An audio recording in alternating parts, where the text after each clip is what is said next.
Мемлекет басшысы Маңғыстау облысының әкімі Нұрлан Ноғайыпты қабылдады. Өңір басшысы президентке Маңғыстау облысының биылғы 7 айдағы әлеуметтік, экономикалық даму қорытындылары және алдағы жоспарлары туралы баяндады. Сонымен қатар ол есептік кезең ішінде өңірде жалпы сомасы 5,3 миллиард теңге болатын 6 инвестициялық жоба іске қосылғанын айтты. Жалпы қаңтар-шілде айларында өңірдің негізгі капиталына бағытталған инвестиция көлемі 523 миллиард теңгеге жетті. Сонымен қатар мемлекет басшысына ауыз су тапшылығын шешуге қатысты тапсырманың орындалу барысы туралы мәлімет берілді.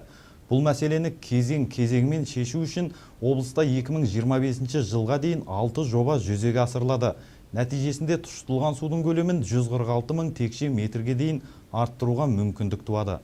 Сондай-ақ президентке Ақтау қаласының тұрғын үй коммуналдық шаруашылығын жетілдіру және инженерлік инфрақұрылымын қалыпқа келтіру, Маңғыстау атом энергетикалық комбинатына күрделі жөндеу жүргізу мәселелері жөнінде баяндалды.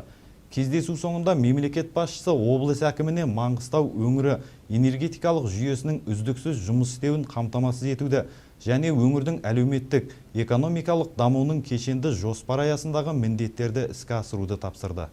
Мемлекет басшысына Маңғыстау облысының әлеуметтік экономикалық дамуының 7 айының қорытындысы бойынша ақпарат бердім.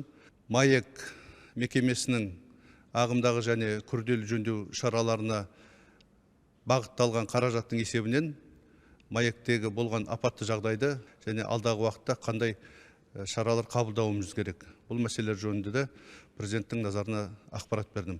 Атап айтқанда, мекеме өзінің қаражатынан 6 миллиард 800 миллион теңге бөлген болатын.